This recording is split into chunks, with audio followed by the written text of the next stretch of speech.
Assalamualaikum warahmatullahi wabarakatuh.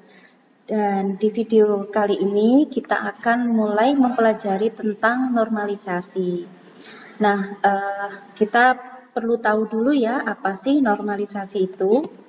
Nah, secara definisi, menurut Fatansyah di tahun 2012 di bukunya, definisi dari normalisasi itu adalah suatu teknik yang menstrukturkan data dalam cara-cara tertentu untuk membantu, mengurangi, atau mencegah timbulnya masalah yang berhubungan dengan pengolahan data dalam basis data. Nah, atau dengan kata lain, normalisasi adalah suatu teknik untuk mengorganisasikan data ke dalam tabel-tabel untuk memenuhi kebutuhan pemakai di dalam suatu organisasi. Nah, ini adalah dari segi definisinya ya. Nah, apa sih tujuan dari normalisasi? Yang pertama, tujuannya yaitu untuk menanggulangi kerangkapan data. Jadi kalau teman-teman pernah tahu di suatu tabel itu sudah ada tentang, misalnya data tentang mahasiswa, sudah ada yang merujuk tentang prodi, tapi ada lagi nanti di tabel lain yang merujuk prodinya lagi. Ini terjadi kerangkapan data. Seandainya mau merubah data satu, akhirnya merubah yang lain juga kan. Nah, yang kedua untuk mengurangi kompleksitas. Jadi misalnya yang tabelnya itu tadinya berelasi dengan cara sangat kompleks, dengan normalisasi kita bisa mengurangi hal tersebut. Kemudian tujuan yang ketiga dari normalisasi adalah untuk mempermudah pemodifikasian data. Jadi seandainya misalnya nih ya, ada data mahasiswa.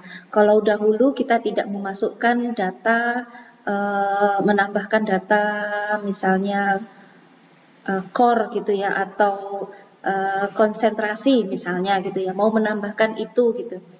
Dengan adanya normalisasi, maksudnya dengan database yang sudah dinormalisasikan, kita bisa mudah atau dengan kata lain lebih mudah memodifikasi data tersebut. Tapi kalau kita belum melakukan normalisasi, nanti bisa jadi akan terjadi kesulitan gitu ya. Kesulitannya mungkin karena banyaknya kerangkapan data sehingga kita sulit untuk memodifikasi gitu. Oke, kita lanjut. Bagaimana sih cara melakukan proses normalisasi gitu ya? Ada dua langkah ya. Yang pertama kita data diuraikan dalam bentuk tabel. Jadi kalau kita sudah punya data gitu ya, data tersebut kita uraikan dalam bentuk tabel yang selanjutnya dianalisis berdasarkan persyaratan tertentu ke beberapa tingkat. Nah, apabila tabel yang diuji tersebut belum memenuhi persyaratan tertentu, maka tabel tersebut perlu dipecah-pecah lagi sampai menjadi beberapa tabel yang lebih sederhana sampai memenuhi bentuk yang optimal. Nah, ini adalah tahap-tahap di mana kita melakukan normalisasi. Nah, yang pertama, sebelum kita masuk ke dalam tahap normalisasi, tabel yang kita susun tersebut masuk dalam bentuk tabel tidak normal. Bentuk tidak normal itu adalah dengan menghilangkan pengulangan grup. Jadi misalnya begini, kalau kita belanja gitu ya, belanja ke supermarket. Misalnya dalam satu struk kita kan bisa jadi belanja lebih dari satu barang. Misalnya ada 3 barang yang kita belanja gitu ya. Nah, kalau kita masukkan dalam bentuk tabel gitu ya, apa yang kita belanja tadi, misalnya saya sebagai konsumen gitu ya, anggap saja saya konsumen 1. Konsumen 1 pada tanggal sekian, misalnya tanggal 5 April begitu ya, kemudian melakukan pembelanjaan sabun cuci 1 kilo, harganya misalnya 20.000. Kemudian pasta gigi 500 gram harga 10.000 misalnya. Kemudian ada lagi sabun mandi 500 ml harganya 12.000. Misalnya seperti itu. Nah, itu kalau kita gambar dalam bentuk tabel, itu seharusnya ada 3 baris ya, ada 3 record. Tetapi karena pembelinya saya, jadi saya hanya disebutkan 1 kali gitu ya. Nah, Dengan menghilangkan pengulangan grup ini tadi, kan jadi satu grup untuk nama saya saja. Nah, supaya dihilangkan, nama saya ditulis kembali di setiap baris tersebut. Nah, kalau sudah kita masuk ke bentuk normal pertama atau yang kita sebut dengan 1NF. Bentuk normal pertama yaitu 1NF, kita akan menghilangkan ketergantungan parsialnya.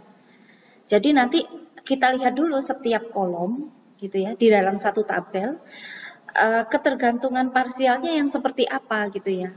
Nah, itu kita hilangkan. Kalau sudah kita masuk ke bentuk normal kedua. Cuman ketika kita mau masuk ke bentuk normal kedua, kita perlu bantuan diagram gitu ya. Karena nanti kita tujuannya akan menghilangkan ketergantungan transitif. Nah, setelah ini selesai, kita masuk ke bentuk normal ketiga atau 3NF. Di sini kita akan menghilangkan anomali-anomali hasil dari ketergantungan fungsional. Nah, biasanya kalau kita mengerjakan tugas-tugas di normalisasi ini ya, baik kita mengerjakan skripsi atau penelitian gitu ya, biasanya sih maksimal sampai 3NF itu sudah cukup sangat terpecah, sangat detail gitu ya. Sangat jarang sekali kita sampai bentuk normal kelima gitu ya. Tapi di sini saya akan tetap menjelaskan tahapan normalisasi itu ada juga yang selanjutnya setelah 3NF itu ada BCNF yang kita sebut dengan bentuk normal Boyce code. Di sini tujuannya untuk menghilangkan ketergantungan multi-value. Kemudian pada bentuk normal keempat ada yang kita sebut dengan 4NF. Di sini kita akan menghilangkan anomali-anomali yang tersisa. Sampai nanti ke bentuk normal kelima sudah jadi, tabelnya sudah jadi. Tetapi ini sangat jarang sekali. Kemungkinan ini dalam perusahaan yang sangat besar, yang memiliki mungkin memiliki berbagai cabang di berbagai daerah, itu bisa jadi kita menggambarnya sampai bentuk normal kelima. Tapi kalau kita cuma mengerjakan penelitian aja, saya kira sampai bentuk normal ketiga NF itu sudah cukup. Baik, kita lanjutkan. Nah, sekarang saya akan menjelaskan apa itu ketergantungan fungsional. Nah, secara definisi, atribut Y pada relasi R dikatakan tergantung fungsional pada atribut X, sehingga R, X ada ketergantungan fungsional R, Y. Jika dan hanya jika setiap nilai X pada relasi R mempunyai tepat satu nilai Y pada R. Nah, ini saya punya contoh ya. Misalnya saya punya tabel pemasok barang. Tabel pemasok barang ini saya punya dua kolom, yaitu kolom nomor pemasok yang saya singkat menjadi NOPEM ya, dan NAPEM, nama pemasok gitu ya.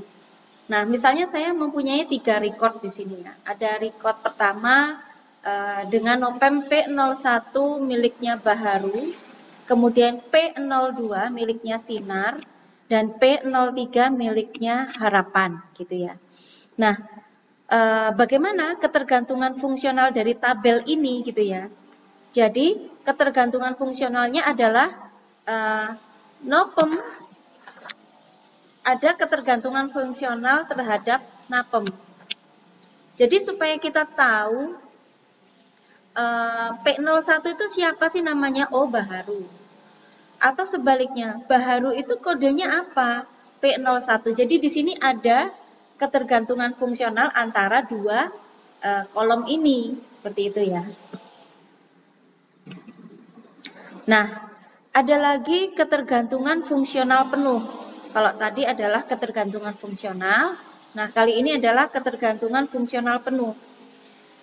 Definisinya adalah atribut Y pada relasi R dikatakan tergantung fungsional penuh pada atribut X pada relasi R jika Y tidak tergantung pada subset dari X bila X adalah K gabungan. Nah, ini saya punya contoh ya. Ada tabel yang kita sebut dengan tabel kirim barang. Nah, sebagai contoh ada tabel kirim barang. Nah, tabel kirim barang ini terdiri dari 4 kolom ya. Ada NOPEM atau nomor pemasok, nama pemasok ya. Ini kan tabel yang tadi, yang pertama tadi ya, pemasok itu ya. Nah, kemudian ada nobar dan jumlah. Nah, di 4 tabel ini kita lihat yang memiliki ketergantungan fungsional mana saja gitu ya. Bisa Anda lihat antara NOPEM dan NAPEM memiliki ketergantungan fungsional. Jadi kalau kita lihat bila NOPEM-nya adalah P01 maka NAPEM-nya adalah baharu. Nah, begitu juga kita lihat di bagian nobar ya, nomor barang.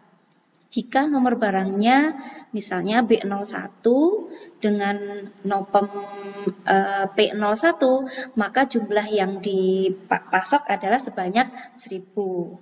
Ini maksudnya begini, jumlah 1000 itu didapat dari mana sih gitu ya? Karena ini jumlah 1000 ini ada ketergantungan penuh terhadap K-nya.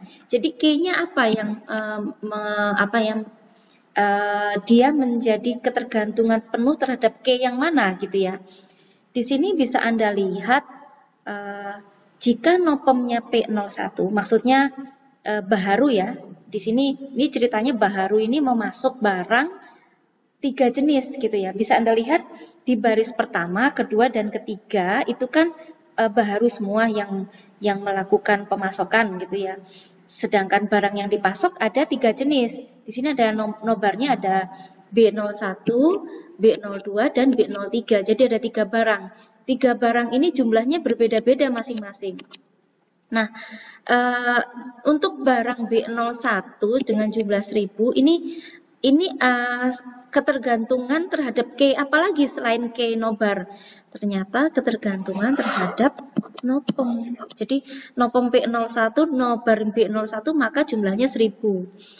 Jika NOPEM-nya sama P01 dengan nobar B02 itu 1500 begitu ya. Dan seterusnya seperti itu. Jadi ini bisa Anda lihat jumlah yang muncul di sini, ini ada ketergantungan terhadap K, yaitu K nobar dan K NOPEM. Nah, ini yang kita maksud dengan ketergantungan fungsional. Kemudian selanjutnya ada ketergantungan transitif ya. Definisi dari ketergantungan transitif adalah atribut Z pada relasi R dikatakan tergantung transitif pada atribut X. Jika atribut Y tergantung pada atribut X pada relasi R dan atribut Z tergantung pada atribut Y pada relasi R. Jadi kalau bingung begini bacanya.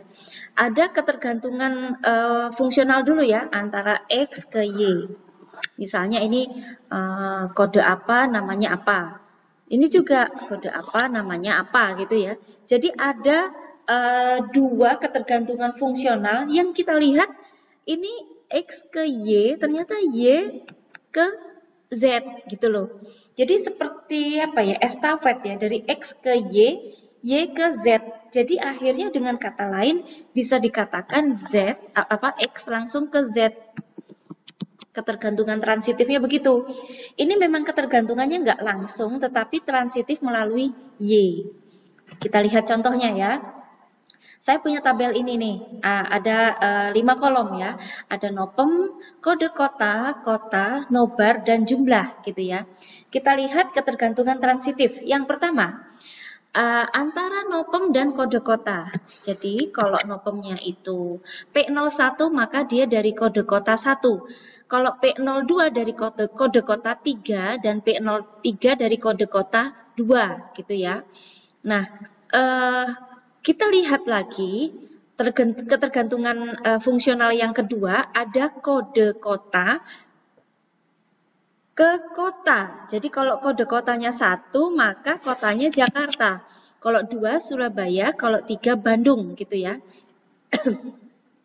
Jadi bisa kita lihat ini ketergantungan transitif ya dari NOPEM ke kode kota ke kota. Jadi bisa dikatakan dengan kata lain antara nopem langsung ketergantungan transitif ke kota. Ini yang kode kota bisa dilewati, gitu ya. Oke. Nah, sekarang kita mencoba melakukan normalisasi. Yang pertama, setelah kita bentuk tidak normal itu kan semua barisnya itu ada yang bolong gitu ya. Nah, itu dilengkapi dulu sampai menjadi bentuk normal ke-1 atau yang kita sebut dengan 1NF. Definisinya ini bisa Anda baca bahwa suatu relasi dikatakan sudah memenuhi bentuk normal ke-1 bila setiap data bersifat atomik, yaitu setiap irisan baris dan kolom hanya mempunyai satu nilai data. Nah, ini ya. Nah, misalnya gini, ini saya punya contoh tabel kirim memiliki 5 kolom dalam satu tabel ini. Ada kolom nopem, kode kota, nobar, dan jumlah. Nah, ini di tabel kirim ini ceritanya begini. Untuk nopem B01 dia melakukan 3 kali transaksi untuk nomor barang B01, B02, dan B03. Ini 3 barang ini dilakukan oleh satu nopem. Kemudian nopem yang lain seperti P02 dan P03 masing-masing melakukan transaksi dengan 1 kali aja nomor barangnya. Nah, ini kita lihat yang P01 baris ke-1, kedua, dan ketiga. Ini kalau kita lihat itu sebenarnya dalam satu kelompok kan ya. Nah, ini namanya bentuk normal pertama, bentuk tidak normal gitu ya. Ini masih dikelompokkan.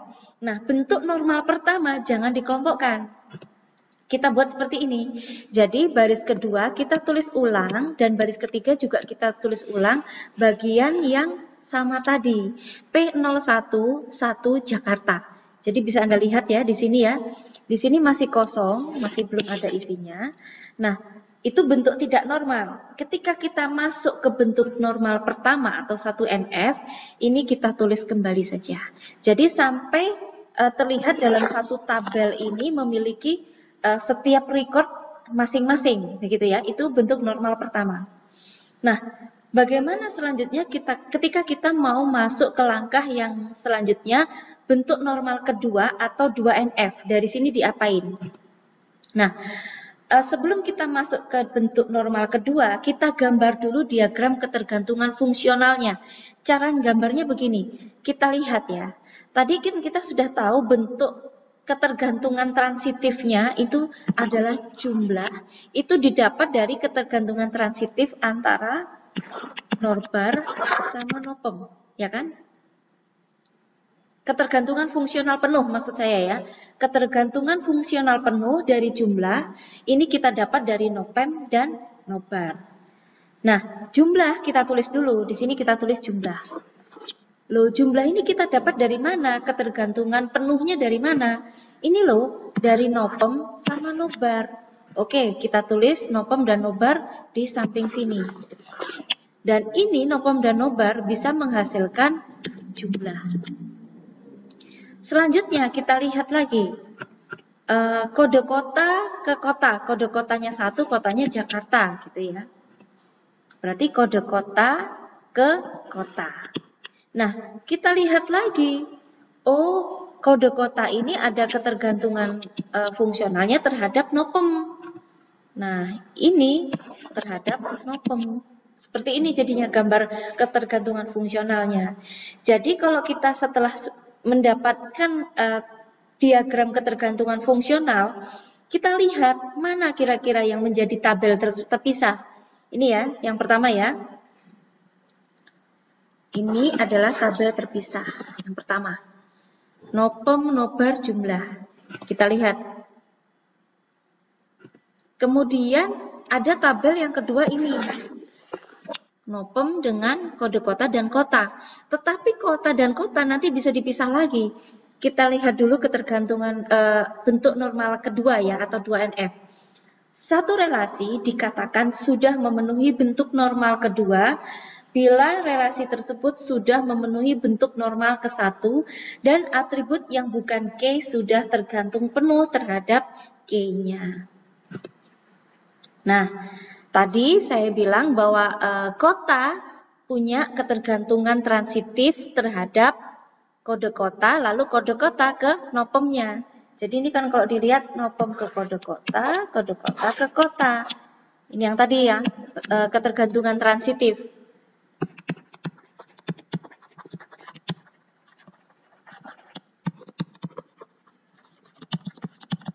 Jadi antara nopem ke kode kota ke kota.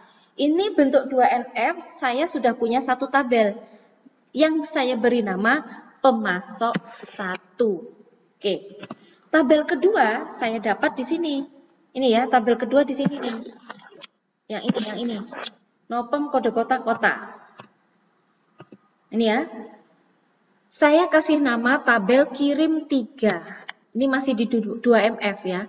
Ada nopem, nobar, dan jumlah. Jumlah ini kan ada ketergantungan fungsional atau ketergantungan fungsional penuh terhadap nobar dan nopem. Nah, selanjutnya kita masuk ke bentuk normal ketiga. Di bentuk normal ketiga, suatu relasi dikatakan sudah memenuhi bentuk normal ketiga bila relasi tersebut sudah memenuhi bentuk normal kedua dan atribut yang bukan K tidak tergantung transitif terhadap K-nya. Jadi kita lihat tadi yang ini. Nah ini kan ada nopem, ada nobar. Nah ini nopem kode kota gitu ya. Ini masih bisa dipisah lagi. Kita buat pemasok 3, tabel pemasok 3 dan tabel pemasok 2. Oh, saya kebalik ya. Tabel pemasok 2 dan tabel pemasok 3. Tabel pemasok 2 isinya adalah nomor pemasok dengan kode kota. Ya, nomor pemasok dan kode kota dengan kota. Ini diambil dari gambar yang ini. Ini.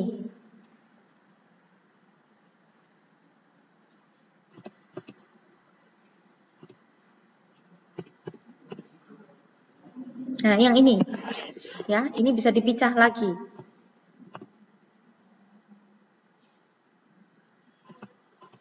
Nah, jadi setelah tabel ini terpisah, tadinya kan ada ketergantungan transitif ya, antara nopem ke kode kota, tapi kode kota ketergantungan ke kota. Sehingga dengan kata lain ini bisa disingkat menjadi nopem langsung ke kota, ya kan? Nah ini nggak bisa langsung kita buang begitu saja, makanya kita buat tabel terpisah ini sendiri jadinya ini dan ini. Oke, kita lanjutkan. Itu tadi sudah selesai pada 3NF ya. Di sini ada latihan, susunlah normalisasi untuk database pelatihan. Jadi saya punya database pelatihan. Nah, tabel tidak normalnya yang saya beri nama tabel pelatihan 1 ini seperti ini ya.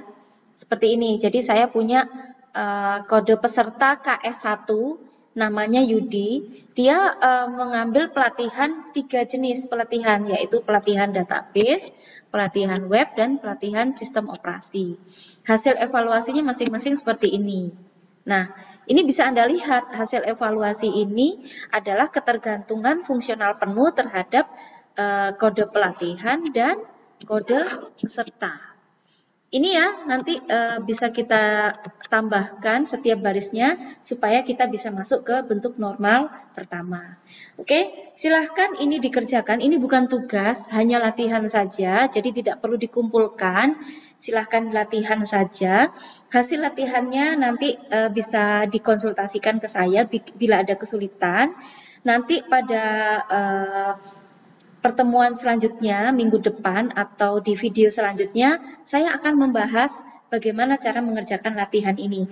Nanti Anda tinggal mencocokkan, cocok nggak sih dengan yang kalian kerjakan gitu ya, menyesuaikan dengan video ini. Oke, mungkin sekian dulu. Silahkan dikerjakan latihannya, semoga Anda diberi kemudahan mengerjakan. Jika ada kesulitan, jangan lupa dan jangan sungkan untuk bertanya, bisa melalui kolom komentar atau langsung fast respon ya, langsung ke WA pribadi saya. Oke, sekian dulu. Selamat mengerjakan. Wassalamualaikum warahmatullahi wabarakatuh.